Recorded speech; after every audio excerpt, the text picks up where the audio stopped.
So ayun guys, good afternoon. So ito yung continuation ng video natin nung nakaraan. Ito yung continuation niya sa third officer handover, no? So pag sampa nyo ng barko, isasabihin din sa inyo to ng kapalitan nyo kung ano yung mga papeles ng crew. Ito yung mga papeles ng crew, no? Na kailangan yung i-file at saka kailangan yung i-scan. Yan. So, isa sa mga papeles ng crew na kailangan yung i-scan guys at saka i-file sa kabina ni Kapitan. By the way pala, kailangan itong mga papeles na to sa kabina ni Kapitan na naka-file. Kasi pag may mga authority na umakyat at hiningi ito, dapat kumpleto yung mga license ng, especially yung mga license ng mga officers, no? At saka yung mga passport, Seaman's Book, dapat walang mga expired, no? Na mga papeles. Mga medical ng mga crew, dapat wala din yan. So ito, kinikip to sa kabina ni Kapitan para pag umakyat ng authority, yun, i-check nila yan along with the ship certificate, no? Yun ang kadalasan guys na nangyayari. Yun ang totoong nangyayari sa barko, no? Pagkasampa ng mga authority, hingin nila yung mga ship certificate kay kapitan at saka yung mga crew certificate. So, minsan din ang mga opisina nanghihingi din yan. So, dapat pagkasampa nyo, iscan nyo na yan, mga papeles na yan para ready na rin pag may nanghingi, no? Kaya naka-arrange na dapat. So, tip lang yon para sa mga bagong third mate. So, ito yung mga kailangan i-scan na papeles, no? Isa-isahin natin. So, passport, US visa, yan. At saka Seaman's Book, Yellow Fever. Ang Yellow Fever pala, kailangan to, yung mga hindi rin dapat expired to mga Yellow Fever. Actually, lahat naman ng papeles dapat hindi expired, no? Pero ang Yellow Fever kasi wala nang expiration to pagkakalam ko, lifetime na to ngayon. Tapos is ID. Ang is ID naman required na to sa ngayon sa Brazil, especially sa Brazil, no? Kaya pinapakuha na tayo ng SID kasi hindi ka na rin makapag-shore leave sa Brazil o kaya hindi ka rin makauwi doon kung magsa-sign off ka kung wala kang SID, no?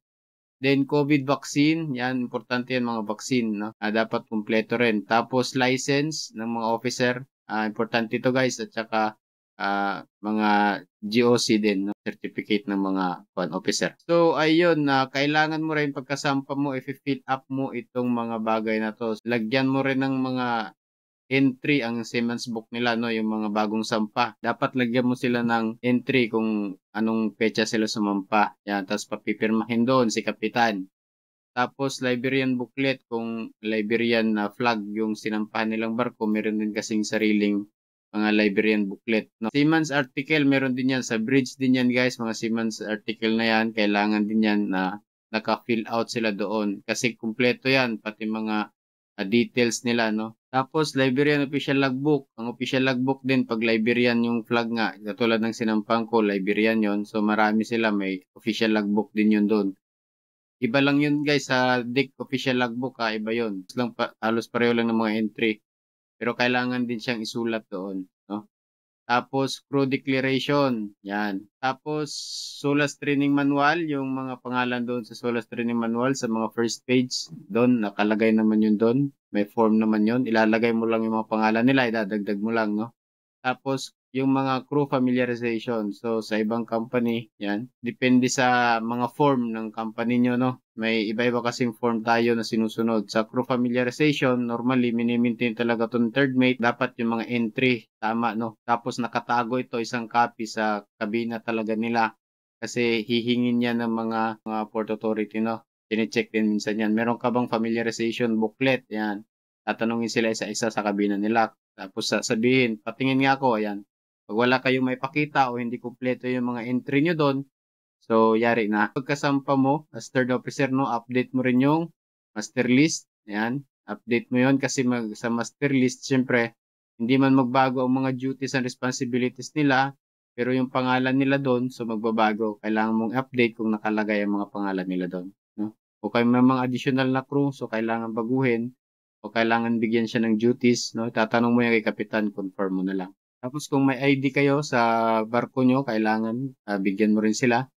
So, sa kabina, meron din yan, mga kabina nila, may mga pangalan din. So, lagyan mo na rin yan, palitan mo rin yung mga pangalan ng kabina nila, no? Kasi ilalagay mo doon yung pangalan ng mga bagong sampa. Tapos, crew list, ayan. So, ito, disregard nyo na to kasi sa company form niya namin. Itong crew list, update mo rin. So, pag na-update mo na ang crew list, nandun lahat ng mga detalye. So, ito na yung susunod. Doon sa fire plan na mga crew list, doon sa lifeboat, no? May mga crew list tayo doon, saka sa rescue boat.